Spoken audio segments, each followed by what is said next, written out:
اللي عنده شي طبيعة صعيب يتخلص منها. بالدارجة كنقولوا الجبال يتغيروا، الطبائع ما يتغيروا، وهذا كلام صحيح. فإذا السبيل الوحيد لتغيير الطبائع السيئة والأخلاق السيئة عمليات جراحية كما يعبرون اليوم، تجميلية، لكن للنفس لا للوجه. العمليات الجراحية مؤلمة، لأن باش تبدل من طبيعة لطبيعة يصعب وتعاني وتتألم. أن تخرج من عادتك إلى ما ليس بعادتك محنة، وأي محنة شيبتني هود وأخواتها. أن يرتقي الإنسان إلى مقام القرآن الكريم الذي هو مقام الكمال في الخلق والتعبد، دونه عمر الإنسان. ما يمكنش هذا الشيء يوقع في 24 ساعة، لا يمكن. وهذا هو السر في نزول القرآن الكريم على مدى 23 سنة رحمة بالناس ليستطيعوا تغيير ما بأنفسهم شيئا فشيئا. تنزل آيات قلائل ليخضعوا لعملياتها الجراحية، فيألمون ويكابدون ويعانون ويحتاجون إلى فترة لاستجماع العزيمة واستجماع القوة ليستطيعوا تلقي آيات أخرى. فإن جاءتهم الآيات قبل الأوان لم يستطيعوا، وتلوها كما يتلوها الناس في هذا الزمان، لا تؤثر ولا هم يتأثرون، ولكن لا تأتي إلا في إبانها. وقالوا لولا نزل عليه القرآن جملة واحدة كذلك لنثبت به فؤادك. كيتبنى التثبيت بناء، كيبنيه بالطوبة ورتلناه ترتيلا لنثبت به فؤادك. ورتلناه، الترتيل هنا كما هو عند المفسرين يعني الترتيب والتنظيم والتأليف، يعني وحدة مبنية على وحدة، آية مبنية على أختها كالبناء المرصوص، وكذلك القرآن فعلا. ورتلناه ترتيلا. ترتيل هنا ماشي بالمعنى الاصطلاحي الآخر الذي يعني التجويد، هذاك موجود وهو المقصود في قوله تعالى ورتل القرآن ترتيلا في سورة المزمل. لكن في هذه التي في سورة الفرقان أحسن، فهي تتعلق ببناء النفس وتثبيت الفؤاد وبناء عمران الروح. الروح عمران، بناية تحتاج إلى بناء. وقرآنا فرقناه لتقرأه على الناس على مكث، يعني على فترة طويلة من الزمن، ونزلناه تنزيلا. ولذلك علماء القرآن يقولون التنزيل هو غير الإنزال.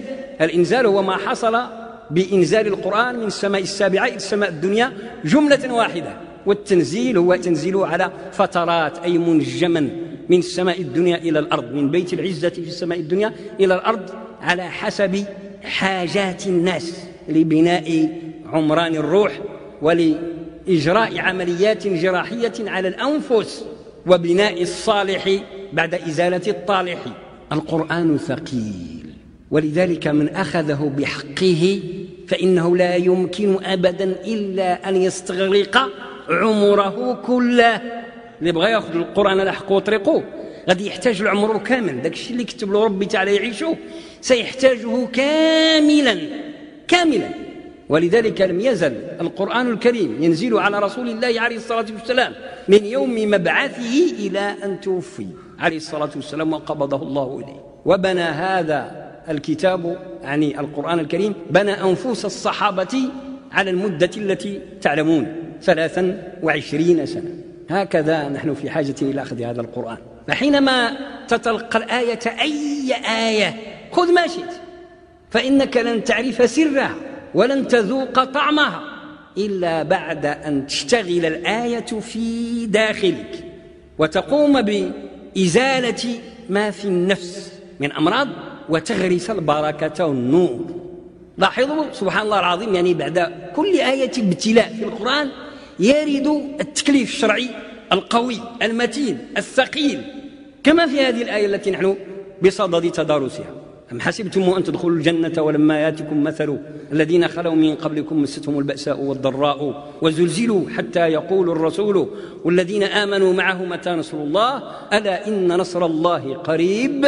جاء قوله تعالى يسألونك ماذا ينفقون، وجاء بعدها قوله تعالى كتب عليكم القتال وهو كره لكم يسألونك ماذا ينفقون قل ما أنفقتم من خير فللوالدين والأقربين واليتامى والمساكين وابن السبيل وما تنفقوا من خير فإن الله به عليم. كتب عليكم القتال وهو كره لكم وعسى أن تكرهوا شيئا وهو خير لكم وعسى أن تحبوا شيئا وهو شر لكم والله يعلم وأنتم لا تعلمون. وأنتم لا تعلمون حقيقة هذا القرآن وطبيعة هذا القرآن ووظيفة هذا القرآن على التمام والكمال، وأنه لا يمكنك التحقق بآية إلا بعد التحقق بشرطها. وما من آية في كتاب الله إلا ولها شرط هو الدخول في ابتلائها والخضوع لعملياتها الجراحية. فلذلك إذن لا يذوق طعم قوله تعالى يسألونك ماذا ينفقون قل ما أنفقتم من خير إلى آخر الآية، لا يذوق طعم هذه الآية إلا من خضع لعملية جراحية تقوم باجتثاث الشح من النفس. الشح حب التملك، كلنا بنو آدم وكلنا فينا شح، كتبغي الحاجة تكون ديالك. وحينما يطلب منك أن تتصدق في أحسن الأحوال يراودك خاطر شيطاني يخوفك بالفقر. الشيطان يعدكم الفقر، يخوف الناس بالفقر، هذا وسواس. فإن رسخ الوسواس في النفس معناه إذن أنه سيمنعه من فعل الخير ويحجزه عن الإنفاق. ما الذي يجعل الوسواس يرسخ وينغرس في تربة النفس؟ قابلية النفس للشح. النفس عندها قابلية، كاين واحد الزريعة بذرة داخل النفس اسمها الشح، فإذا وقع عليها وسواس الشيطان بالفقر ولم يتدارك الله عبده برحمته منعه من الإنفاق. فالخضوع لعملية الآية والدخول في ابتلائها معناه أنك ستكابد نزع هذه الطبيعة التي يصعب نزعها وإقلاع وتقليع هذا الخلق الذي يصعب التخلص منه، فتستعين بمقراض القرآن وبمقص القرآن وبمبضع القرآن لجرح النفس في هذه النقطة بالذات وإزالة هذه البذرة الخبيثة، فتألم ما تألم وتصدق في البداية وأنت مثقل بغم، حتى إذا فعلت أنزل الله عليك برد الإيمان وشعرت بسعادة غامرة سرها أنك انتصرت على الشيطان، سرها أنك نجحت في الامتحان، سرها أنك تخلصت من شحك ونجحت عملية القرآن في جراحة النفس وبرئت بإذن الله،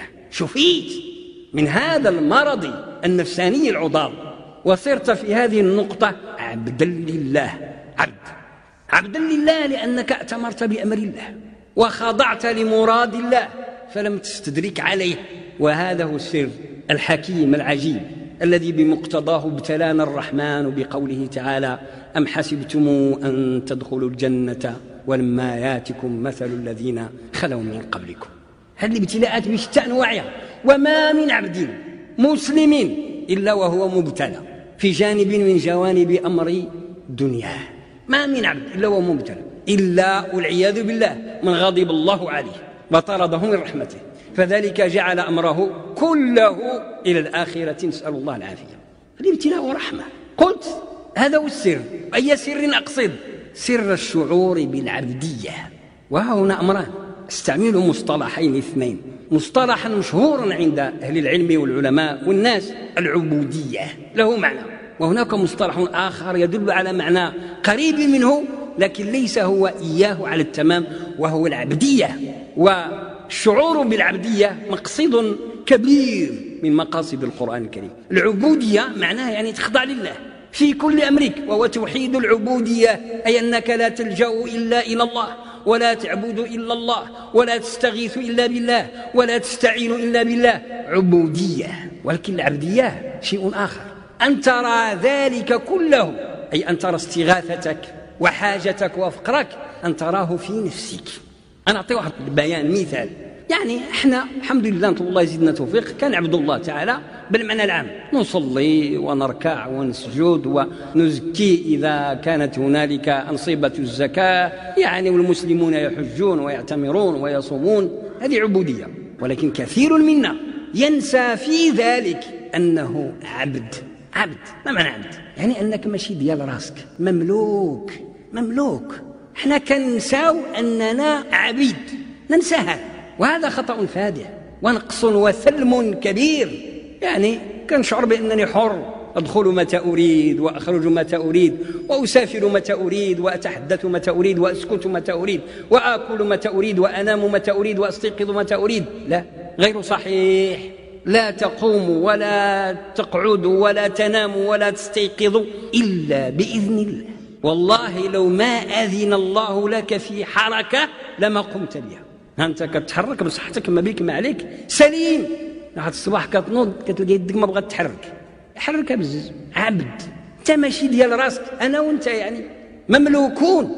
ولذا قلت في بدايه الدرس، يعني في السنه الماضيه كنقول للناس في هذا الدرس في هذا المكان غادي نغيب واحد 15 يوم، فاذا به اكثر من سنه. ينسى الانسان عبديته، حتى وان ذكر عبوديته ينسى عبديته. كنذكروا العبوديه ديالنا بالمغرب صليتها العشاء كتنتظرني. عبوديه شيء حسن واصل وركن، ويعني هذا اصل من الاصول اللي هو توحيد العبوديه. ولكن ننسى اننا عبيد مملوكون. من يخلقنا بهذا الخلق؟ شكون اللي يعطينا هذه الصفه؟ الابتلاء.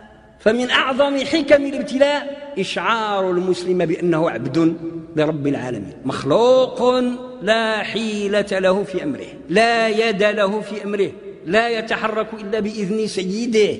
فإذا نام فلأن الله عز وجل أرسل عليه النوم، وإذا استيقظ فلأن الله أيقظه.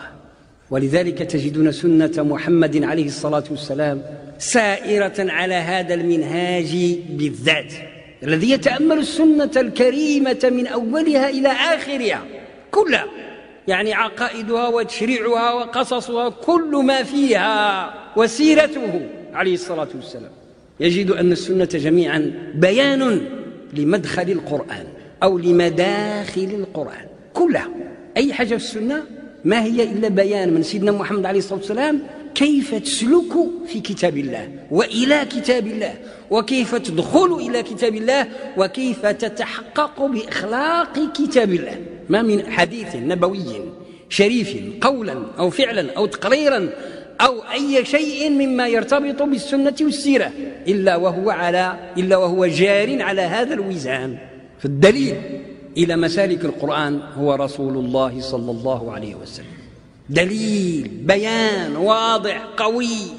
خصنا نتخيلوا سيدنا محمد عليه الصلاة والسلام قدامنا غادي، ونحن له تبع، نخطو بخطوه ونقف بوقفته ونتحرك بحركته، لأنه ما من تصرف من تصرفاته عليه الصلاة والسلام إلا وهو علامة على مدخل من مداخل القرآن، وعلى مسلك من مسالك القرآن لا يمكن الوصول إلى حقيقته الإيمانية إلا به. أي ما يمكن لك تدرك وتوصل الحقيقة الإيمانية ديال هذه الآية من كتاب الله إلا برسول الله عليه الصلاة والسلام.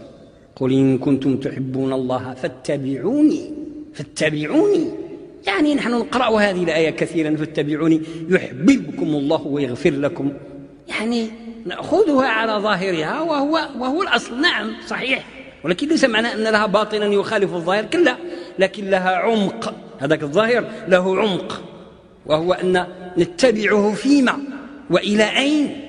نتبعه في مسلكه وفي طريقته، إذ يتعامل مع كتاب ربه ومع وحي سيده رب العالمين سبحانه جل جلاله. ونحن مطالبون بهذا، مطلوب منا أن ندخل في كتاب الله عاملين وتحت أحكامه خاضعين، نشاهد عبديتنا لرب العالمين، نبدأ نشوف راسي عبد هكذا، فآنئذ تتحقق عبوديتك لله. هذا المعنى العظيم الذي جاء به كتاب الله عز وجل يرجعنا إلى الأصل الأول الذي نحن في حاجة إلى إعادة تلقيه مرة أخرى على سبيل الاستذكار، نذكروا الطريقة باش تعاملوا الصحابة رضي الله عنهم مع كتاب الله عز وجل، وهو أنهم جعلوه مشروع عمر ومنهاج حياة. شيء حسن أن يجمع الإنسان كتاب الله في وقت وجيز، من حيث الجمع أقصد الحفظ والاستظهار، مزيان، شيء حسن وجيد ومطلوب، ولكن مطلوب مع ذلك أن تجعل القرآن مشروع حياتك، يعني نتعامل مع القرآن الكريم عمري كامل، عمري كامل وفي كل أحوالي، وأتتبعه آية آية. هذه كسبتها وهذه مازال ما كسبتها، تنتظر وقتها. تجدون في كتب السنة كثيرا في البخاري وفي مسلم وغيرهما سؤال لرسول الله عليه الصلاة والسلام لبعض الصحابة في مناسبات شتى، يقول له: ما معك من القرآن؟ قد زوجتكها بما معك من القرآن. هذه المعية معك يعني حاضر معك، ليس بلفظه فحسب، اللفظ كاين، ولكن بحقائقه الإيمانية، حقائق إيمانية، هيئات نفسانية، وكتولي الآية ديالك. صحيح أنها قول رب العالمين، لكن حينما تتنزل وتصير لك خلقا حقيقتها الإيمانية، تصير هيئة لك وسيماء، يعني لونك بحال اللون ديال وجهك وبحال الشكل ديال ودنيك وعينيك. هكا كتولي الآية في النفس، عندها واحد المكان من جدار النفس محتلة، طوبة مبنية في عمران الروح، عندها مضعة شدة، كاينة هذيك الآية موجودة هناك داخل قلبك، وليست في المصحف فحسب، ما راش غير في المصحف، أو ليست في الذاكرة فحسب، بل هي موجودة في العمق، تشكل خلقا تبنات. هذه آية معك 23 سنة. والله إني ما زلت أعاني وأكابد مع سورة الإخلاص، بقي محناني قل هو الله أحد.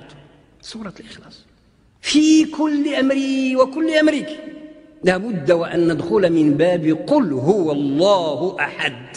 هي سميتها سورة الإخلاص، والإخلاص فعل إنساني، يعني الشغل ديال بنادم.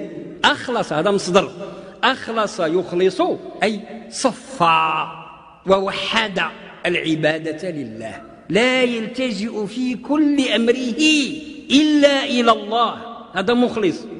ما مخلطش أي شغل، تقول لبن خالص ما مخلطش، ما زيدلوش الماء أو عصير أو أي شيء آخر أو شيء لون، لبن خالص يعني 100% لبن. ألا لله الدين الخالص صافي.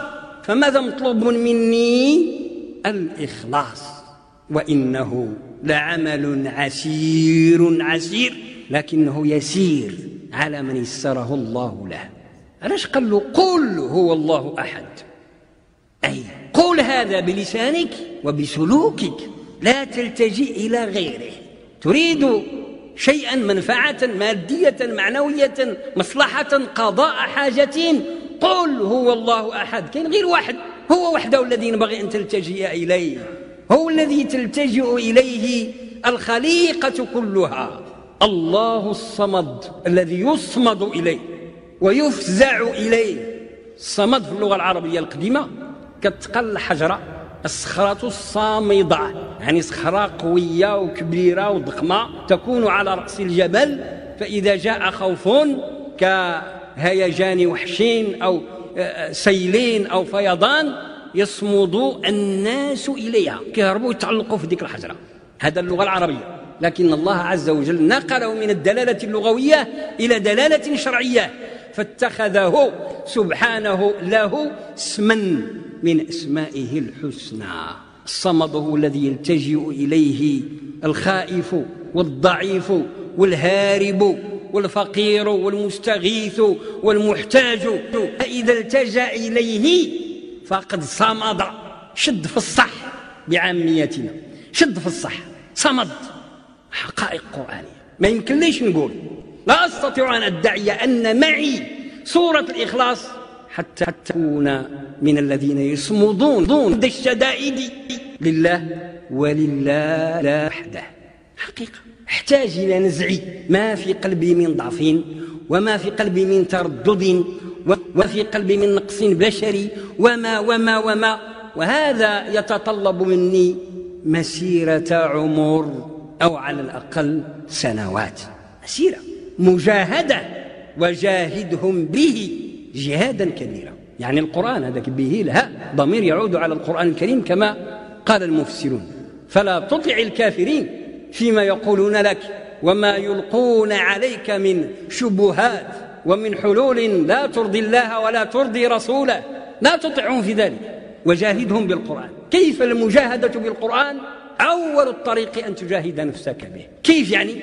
ما يمكنلكش تقول للكفار لا الحق هو هكذا وهكذا وأنت هذا الحق غير متمثل فيك ولا هو متشخص فيك.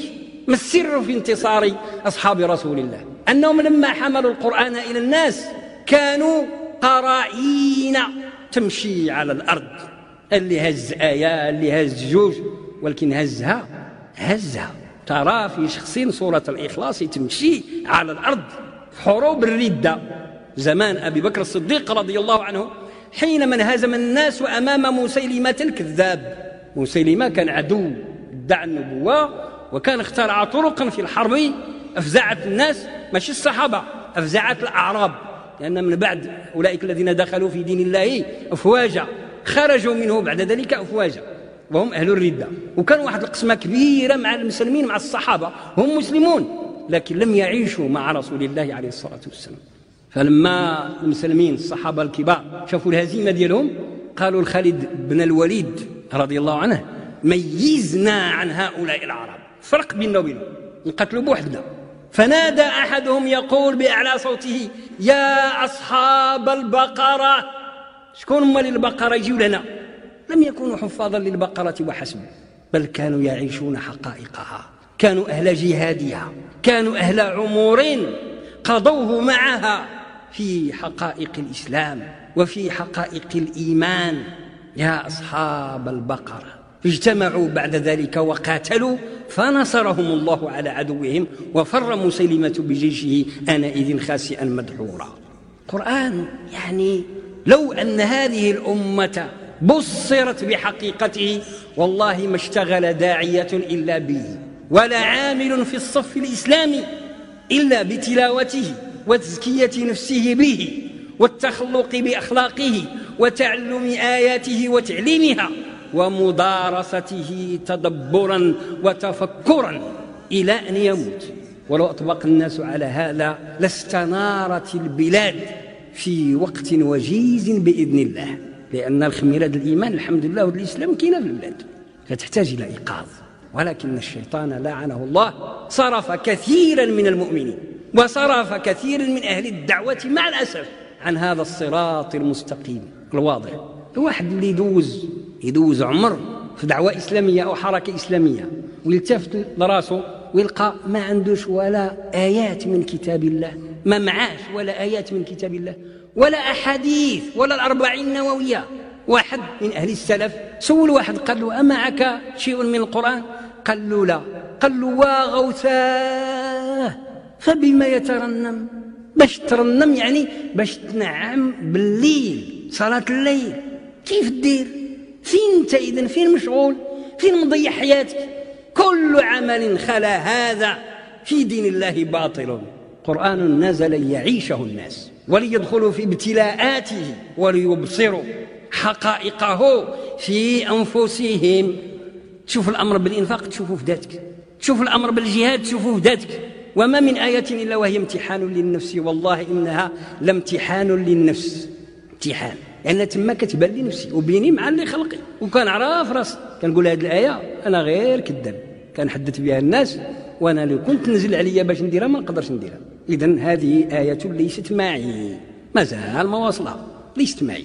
لهذا إذن من نعمة الله ومن رحمته أن أنزل الابتلاء على هذه الأمة وخصها به في دنياها أرفعا عنها للبلاء في أخراها. اللهم اجعلنا من التوابين واجعلنا من المتطهرين وارحمنا برحمتك يا أرحم الراحمين يا رب العالمين.